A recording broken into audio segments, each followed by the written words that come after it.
I am delighted to welcome you back, my attentive and curious learners. Today's lesson is dedicated to a topic that is vital for everyone reaching the intermediate level: how to make learning English fun and more effective. We often think that to master the English language, we must sit for hours with dry textbooks. But the truth is that creativity is your best friend on this journey.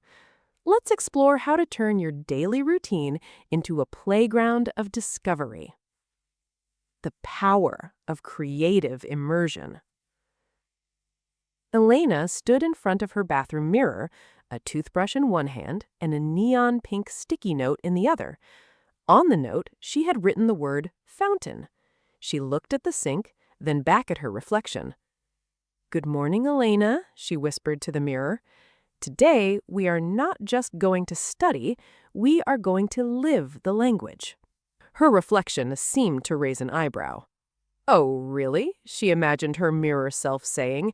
"And how exactly are we going to do that without falling asleep over a grammar book?"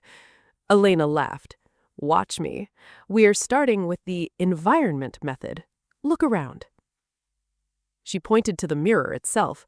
A yellow sticker said, "Mirror." She pointed to the wardrobe. A green sticker said, "Wardrobe." She even had a tiny blue one on her coffee machine that said, "Caffeine source." "By labeling my world," Elena told her reflection, "I stop translating. I don't see an object and think of my native word first. I see the object and I see the English label. I am literally decorating my life with the English language." "Not bad," her reflection replied. "But what about the tricky stuff? The thoughts, the feelings?" Elena walked into her kitchen and opened a leather-bound notebook. This was her gratitude and growth diary. Every morning for the last month, she had written exactly 5 sentences in English. "Today, the sun is shining through the window. I feel motivated to finish my project. I am grateful for the delicious smell of coffee." She didn't worry about perfect punctuation or complex metaphors. She just wrote. "You see," she explained to the reflection in the shiny surface of the toaster, "writing a diary is like a workout for the brain. It forces me to find words for my own life, not just for some fictional characters in a textbook. It's personal. And when things are personal, they stick in your memory." "But Elena," the toaster reflection seemed to say, "what if you get bored? Writing about coffee every day is hardly a thrill." Elena grinned. "That's why I play games. Have you seen my crossword collection?" On the kitchen table lay a book of English crosswords. Elena loved the feeling of a pen hitting the paper as she solved a clue. It was a puzzle, a challenge, a small victory every time a word fit into the white squares. "Crosswords teach me synonyms," she muttered. "A 4-letter word for happy. Glad. Glad. Easy. A 5-letter word for scared. Feary? No, that's not it. Afraid. Afraid." She realized that when she played games, she wasn't studying, she was playing, and the brain loves to learn when it is entertained. Later that afternoon, Elena decided to try another creative idea, the narrator mode. As she prepared her lunch, she spoke out loud, describing her actions as if she were a celebrity chef on a TV show. "Now, I am chopping the onions. Be careful, Elena, don't cry. I am adding a pinch of salt. The aroma is fantastic. Next, I will simmer the sauce for 10 minutes.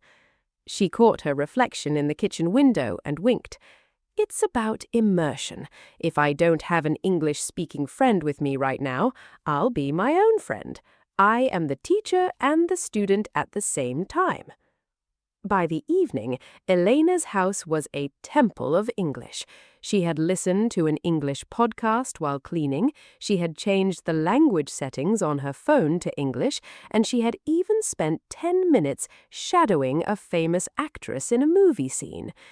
"You know," she said to her reflection while brushing her hair before bed, "people think that to be a successful learner, you need a love of money or a trip to London, but all I needed was some paper, a pen, and a bit of imagination." Her reflection looked satisfied. "You've done well today. You didn't just have a lesson, you had an experience." Elena nodded. She realized that the most effective way to improve was to stop treating English like a distant stranger and start treating it like a roommate. By integrating stickers, diaries, puzzles, and self-dialogue, she had removed the pressure. The fear of making mistakes had vanished because she was too busy having fun. The English language had become her playground. Every sticker was a toy, every diary entry was a secret shared, and every crossword was a treasure hunt. She wasn't just waiting to become fluent, she was enjoying the process of getting there. Elena's story is a reminder that you are the architect of your own education. There are no rules that say learning must be boring. If you love music, translate your favorite lyrics. If you love cooking, follow recipes in English. If you love art, describe paintings using new adjectives. When you bring your hobbies and your daily life into your studies, the wall between learning and living disappears. This is the secret of the most successful learners around the world. They don't just study for an hour and then stop. They find small creative ways to keep the language alive all day long.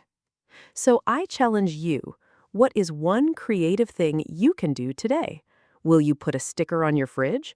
Will you write 3 sentences in a diary? Or will you talk to your reflection in the mirror? Whatever you choose, make it yours. I am so happy that we could share this time together, my diligent learners. I hope you enjoyed today's story and that you feel inspired to take another step up the ladder towards mastering the English language. Remember, the best way to progress is to keep the spark of curiosity burning bright. In a little while, please listen to this lesson again, as repetition is the golden rule that locks this material into your mind. Stay creative, stay bold, and I will see you in our next adventure.